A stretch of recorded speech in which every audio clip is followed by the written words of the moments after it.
Okay, so with the previous 9 videos, you have enough to be able to kind of go through and do stuff on your own. But I thought I would demonstrate a few sounds that I've either tweaked from the preset or designed myself to be able to use in scores and albums, things like that.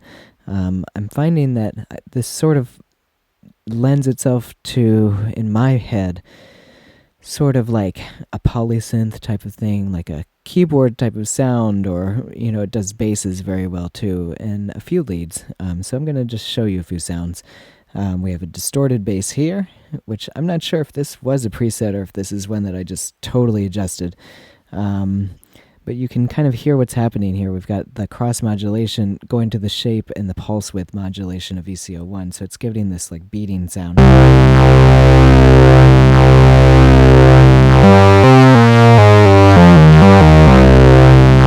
So I use this sound a lot to double with the ARP 2600 bass because it just gives it some grit. I have the distortion turned all the way up. So there's one. I use this bass to double Eurorack bass all the time because the Eurorack bass can be a little bit dry and sterile sounding sometimes because it's just, like oscillator filter amplifier. So this has a little bit of width.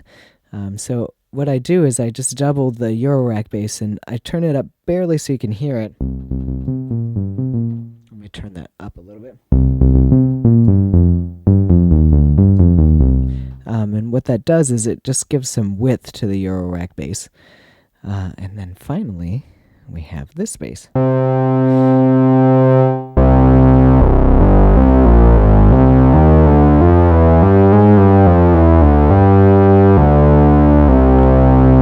So I'm using that a lot to double with like a Moog grandmother bass because it sort of takes, for the same reason, the Moog is pretty dry sounding, and this just gives it some width and some modernity to it. So then moving on, we have, I already demonstrated this with the Arpeggiator, but this is a really useful sound for the Arpeggiator because it's just a pluck.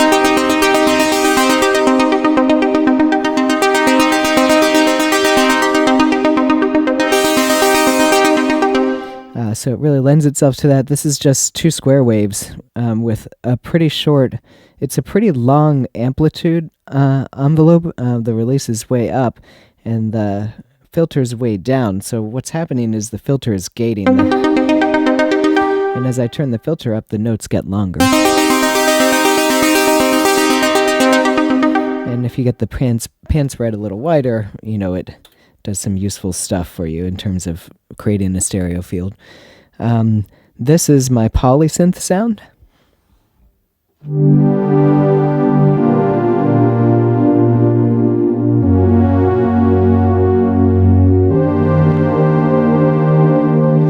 So it's just 2 sawtooth waves, really wide, and some low pass filtering. And as you turn this up, it gets brighter.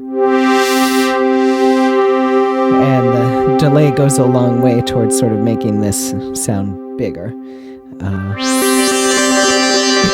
This sound is more of an effect sound. I've used it on an album. I've got basically VCO2 still working with the keyboard, but it's in LFO mode, so it's it changes VCO1 to a fifth, but as you go up the keyboard, it goes faster. So.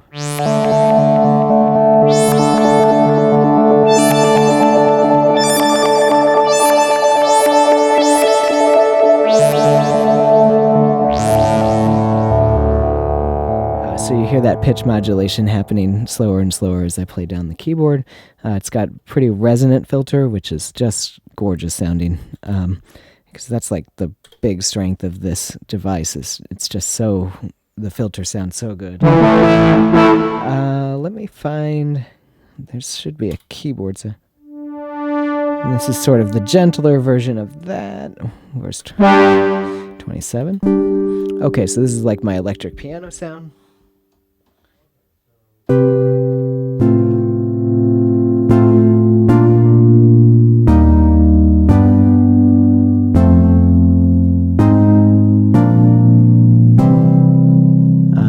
sound. I double a lot with things like allophone or glockenspiel, or toy piano, playing like one note, and this is sort of like the dark side of that voicing. If you voice it in fourths, it's really cool.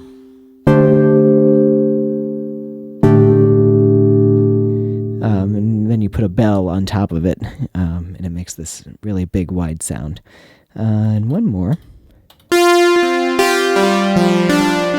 So that's sort of like my, really keyboard sound. This also lends itself well to the arpeggiator. No, it doesn't. That was a different sound. So there you have it. This is just a pretty bright resonant filter with the envelope turning it up. So I hope that gives you some ideas of what's possible. If you have any questions or want me to do more videos, like really specifically walking through things, please let me know. Otherwise, I'm going to move on to a different tutorial series. Thanks a lot.